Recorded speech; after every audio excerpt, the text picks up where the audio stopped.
C'est un magnifique panorama là, depuis les monastères de Météore en Grèce. C'est joli.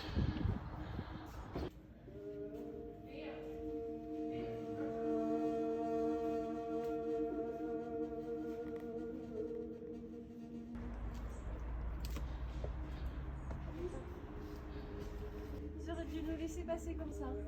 Eh ben tu peux, hein. C'est ce que je vais faire. Comment ça?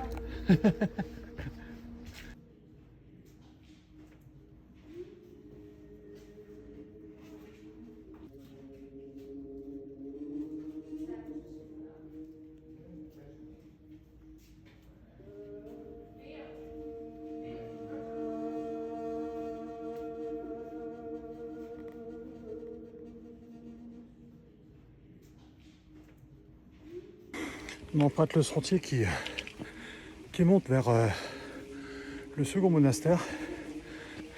C'est raide.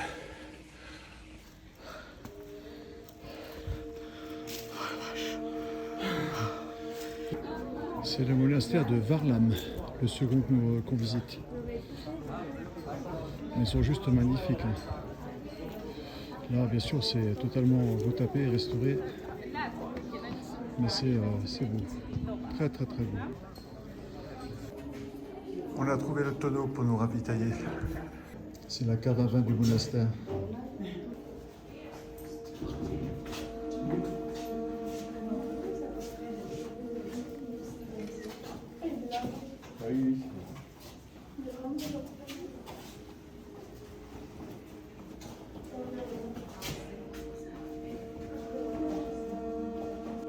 En face de nous, le monastère de Varlam, qu'on a visité. Et puis, derrière ce piton rocheux sur lequel il y a deux grimpeurs, c'est le monastère Saint-Nicolas qu'on a visité aussi. Et puis là, c'est le grand monastère qu'on n'a pas pu visiter parce que il ferme à 15 h et il est 14 h 50. Un Chiré, il est en contemplation absolue devant ces constructions qui datent des années 1500 pour le monastère de Varlam. Le grand monastère lui antérieur, donc il date des années 1300. Et les premiers moines qui se sont installés sur ce lieu des Météores, c'est en 1054, si j'ai bonne mémoire. Et il y avait à l'époque une vingtaine de monastères établis sur chacun des pitons rocheux. Il reste de ci de là quelques ruines. Et aujourd'hui, il en reste 6 qui sont actifs.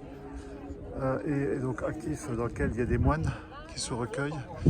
Et dont la plupart sont sans doute visitables. C'est un magnifique lieu, ma chérie. Les Météores, on a bien fait de passer par là. Prêt pour la descente, ma chérie?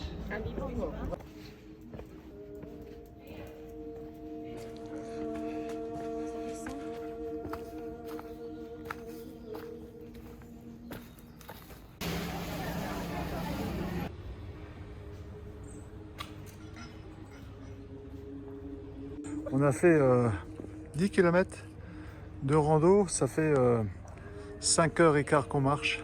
Et en montée? Oui, pas tout, hein, la moitié en montée et la moitié en descente. Hein. Je trouve qu'on a fait plus de montées. Hein. Tu trouves qu'on a fait plus de montée? Ouais. Ouais. Bon, en tout cas, repos bien mérité.